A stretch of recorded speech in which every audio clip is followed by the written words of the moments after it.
Again, apologies, I have no voice, so I'll try my best.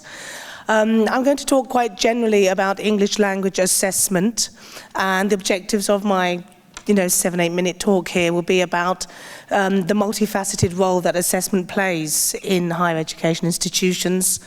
A word of caution I'd like to talk about, and then also challenges and solutions to help us to be more effective in our assessment practices. Okay, I seem to be speaking, so I'm okay. Right, okay. As you can see, who are we assessing and why? Well, first of all, obviously, we're going to be assessing students and professors. Now, there's multiple ways we need and reasons we need to assess. The first one is to admit the students into a program. We need to see if they're going to be successful in that program by having the English skills in order to be successful. We also need, I'm just looking to see where I can see, okay. We also need to place them often into EAP or ESP courses so that they're in the right homogeneous group. Again, the whole concept here is we want success for our learners, and assessment is a tool in which we can obviously assist in that success. We would also need a diagnostic, formative, classroom-based, teacher-led assessment during their course curriculum to see if they are progressing towards the objectives in the right way.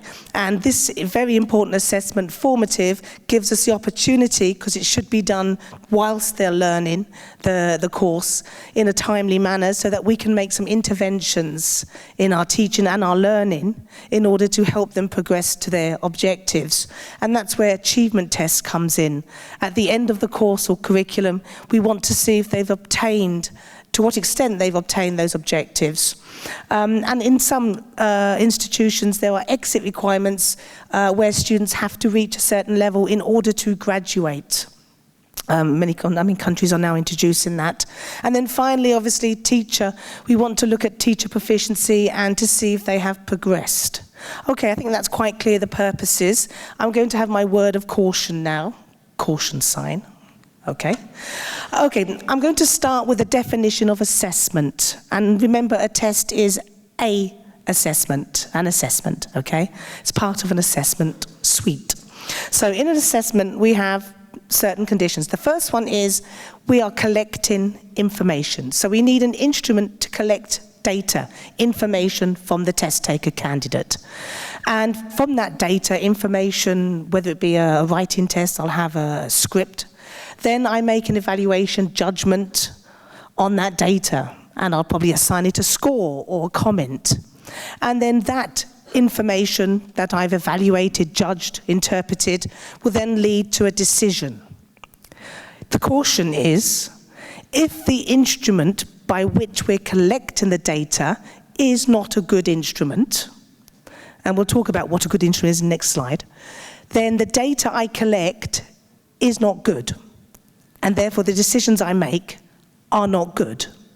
So we're wasting time, money, effort, energy by having instruments to collect data, be it progress, admissions, achievement, etc.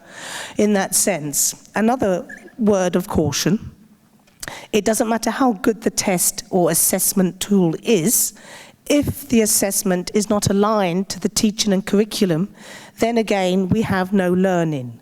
It's all well and good introducing a communicative language methodology when the test at the end of the course is a grammar-based test. The point being, I'm not sure. Obviously, the teacher won't teach, the students won't learn, because they'll be looking towards the test, which will be the grammar translation or traditional grammar curriculum. And vice versa, it's great having a communicative language test when the teaching itself is very traditional and focused on grammar, reading, etc. So the alignment and the collection instruments are my word of caution. So what's the challenges, very quickly? The problem with in-house teacher-led assessment that's not valid and reliable. In other words, it's not of a quality to get that good information from which we can make good judgments and good decisions. There's also the concept of standardization of grading around the productive skills. You may have a writing speaking test, but if you can't grade them consistently, it's unfair to our students. There's also the time, effort, skills, and finally that alignment I talked about. So my last slide is how do we make it more effective? I've talked about teacher upskilling. I don't use the word professional development, because if we wait for professional development in many contexts, I think we may die waiting, especially when it comes to assessment. There are books out there are articles out there, there's online courses out there. Some people here actually have online courses available in the Nile, I know.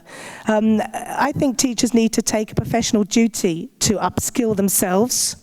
If we don't know if our students are progressing, if we don't know what their level is on entry and exit, I'm not quite sure what we're doing in the classroom. So I'm very concerned about teacher upskilling and, again, not needing to be spoon-fed. And also, very last point, the whole idea about communicative language testing, not just testing linguistic skills, but adding the social dimension, discourse competence, strategic competence, so that we have a much more aligned test to the real-world tasks that they will have to perform outside of the test room. So that's my talk, very generally, about the caution of assessment and how to make more assessment more effective. Thank you very much.